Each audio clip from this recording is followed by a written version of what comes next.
The clock keeps ticking.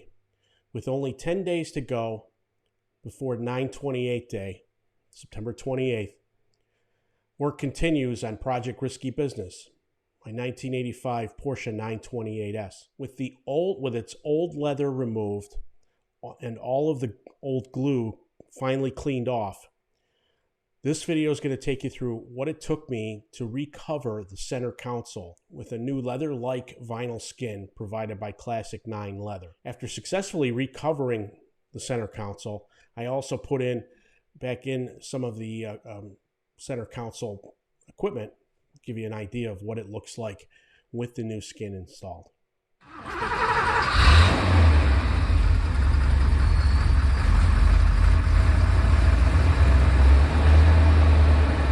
September 18th was a rare Sunday for a couple of reasons. With no car show and no Bills game, it gave me the opportunity to continue working on. It gave me the rare luxury to work on Project Risky Business on a Sunday morning. So today I was able to recover the console, and I'm going to take you through now all the steps I did. This time around, I've sped it up 4 times. So this is about 4 hours work condensed down into about 10 minutes worth of video. If you've been following along, you'll notice the center console no longer looks brown. Apparently when Porsche was building 928s, if any of them had the leather option, they would use a black console covered in vinyl, and then the technicians would cover over that in leather. So if you've been following along, you know that the past couple of episodes, I removed the old leather. Then I had to contend with almost 40-year-old glue. So I was able to clean that up. I showed that in detail in the last video, but suffice it to say, I used a combination of lacquer thinner, my steam cleaner, and tub of towels you see in the background there, or a microfiber cloth. That combination of everything helped break up the glue slowly. It took me probably three hours to get this cleaned up to a point. Right here, I'm doing some final loose pieces of glue I'm taking off, just to make sure that the piece is absolutely smooth to receive the new vinyl. All right, now here, what I'm doing is, that is actually the old leather. And in the prior episode, you saw that I was able to pull this apart pretty much in one piece. The only piece was off to the driver's side trim, but you see down there, and just to the right of that roll of paper towels, you see the blue tape holding those two pieces together. So when I went to recover the dashboard, the leather I took off of the dashboard basically disintegrated. While it kept the foam hole on the piece, the leather was unusable for any sort of large template. The instrument binnacle, it was full of cracks, but was not originally covered in leather, so no template was there. The console, however, I was able to pull this apart, and you'll see throughout this video, I used it as a template to make sure I was cutting in the right places. And for what it's worth, I didn't make any mistakes on this piece, whereas I've shown the mistakes in other. So what I'm showing here is the old piece is on. I'm trying to get my bearings on where the seam is around the perimeter of the console.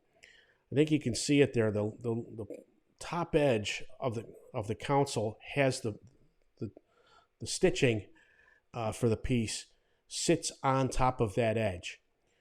So as I was planning this out, my thought was I want to glue that edge around the perimeter, and then once I know that's centered and in place properly, I can work out from there, as that will be my datum line, if you will. Again, it's classic, measure twice, cut once. And here's the new skin, putting it in and making sure that just doing a trial fit, probably the 5th trial fit I've done on this thing, but at least you get a sense for what. All right, before I start running the video here, 2 safety issues.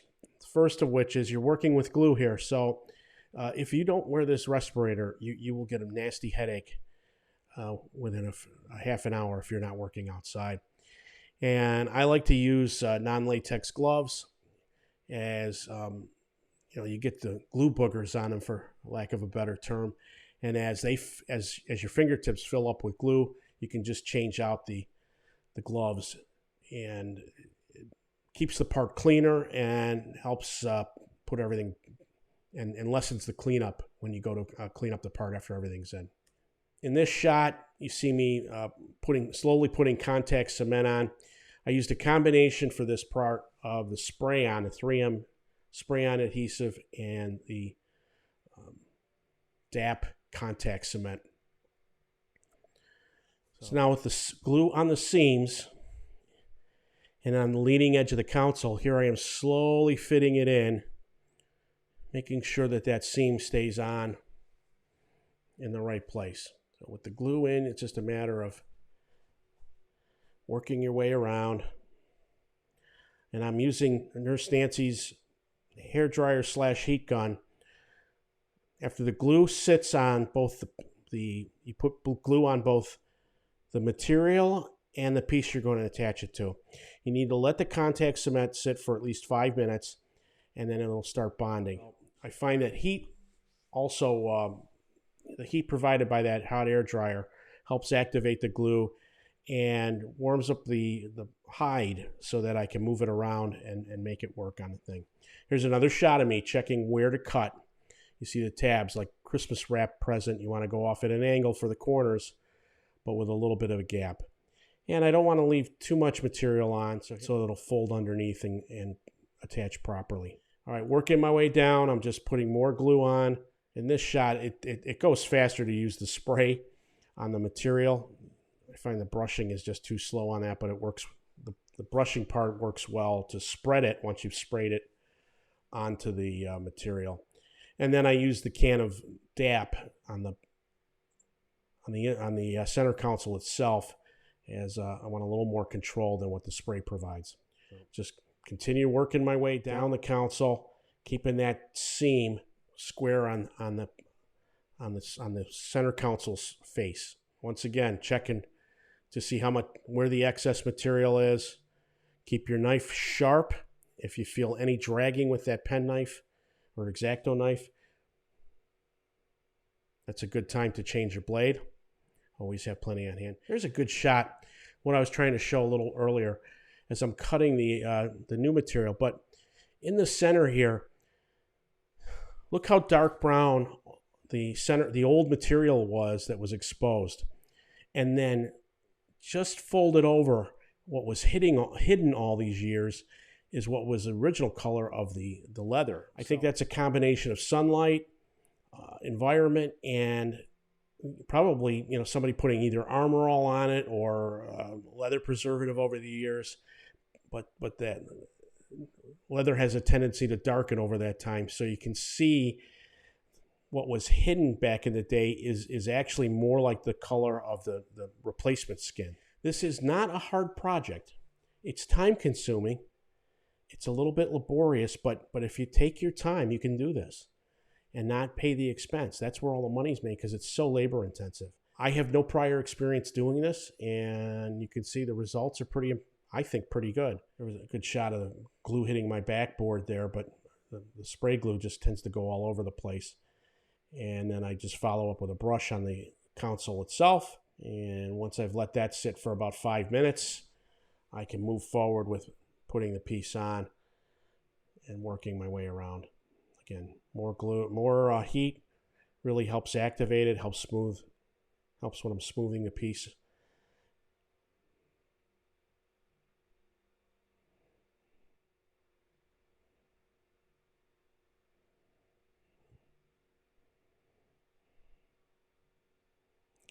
Again, this is not hard. It's all about getting the piece orientation correct, getting the seams to line up the way they should, and working your way from the center out.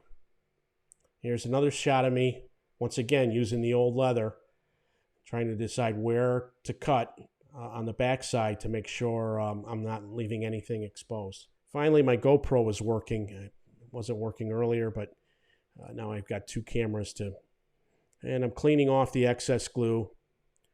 There's actually tub of towels was working quite well for this when the glue was still fresh.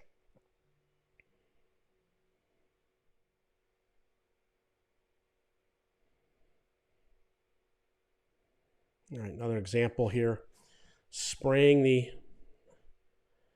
Here I got a little lazy. I sprayed the console itself and then the material with the contact cement. That's a very strong adhesive that 3M puts out. Once this is all spread evenly, here I am using the brush now to do that. You let both sides sit for 5 minutes, and then you can start applying it. Another check of the piece. There's another good shot of the exposed versus the unexposed old piece. But here I am smoothing the passenger side as I fill in dry spots and work my way towards the back side of the console.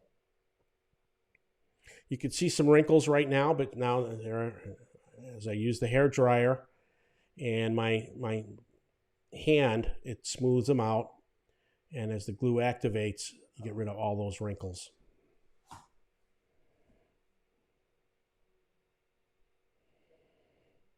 There's a good shot of the seams lining up properly. And now I'm working on how to put the passenger side piece on. I had to stretch that out because it was cut a little bit tighter than I would have expected from Classic9. But once I stretched it, it was fine. So they probably knew that was the case, or it might have been just some variability in their process from one model year to the other, just a slight variation. So again, same drill, heat it up, smooth it out, tighten it up, and fit the piece. Here I am cutting what's the inside temperature sensor hole. There's a little port that goes there, and I'm just cutting that out. And then I actually use the old temperature sensor to push the cut leather pieces down into the hole. The new temperature sensor has not arrived yet. I believe that's going to come on Monday. So now I'm using the old template down by where the switch panel, there's 4 power switches for the power windows, the rear wiper, and the sunroof, right where my hands are right now. And I wanted to make sure I cut that properly, as well as the end of it, because that tucks underneath.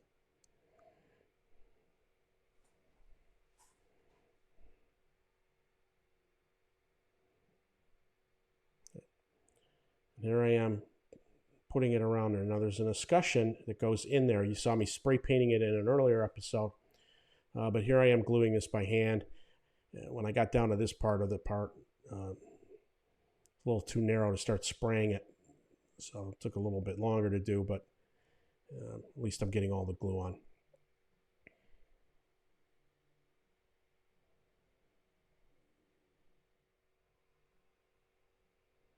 There I am fitting the escutcheon in for the switches and doing some final trimming and wiping off some of the excess glue. Now finally, this 3M glue remover was perfect for taking off any excess glue from the vinyl without damaging it. Here we are.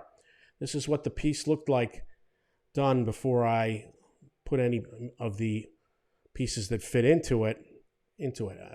So there's a nice slow shot. You see the seam towards the side on the driver's side there. All the wrinkles are out of the piece. Now here I am loosely assembling the transmission tunnel piece and putting in that new shift lever holder.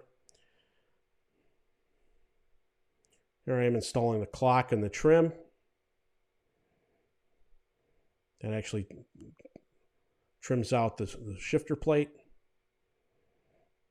No problems with fit there. No gaps on the new skin. 2 screws hold that shift plate in. And I'm giving a teaser here now. I put the HVAC system in, and I just couldn't wait. I wanted to see the Blaupunk, how that fits. A little bit of work left. Now that you get a good close-up of the seams, I need to do a little bit of adjustment at the very top, and that vent is loosely fitted in. I don't have it press fitted in yet because it's difficult to get out, and I just wanted to show it for fit. You see the air conditioner controller in there, and just below that is the AC turn-on switch as well as the warning indicators. If you recall from an earlier video, I'm waiting on another piece for that to come in. That should be here tomorrow, Monday the 19th. So we're in good shape. And then I just couldn't resist. I had to see how the new Blaupunk Bremen retro deck would fit in here.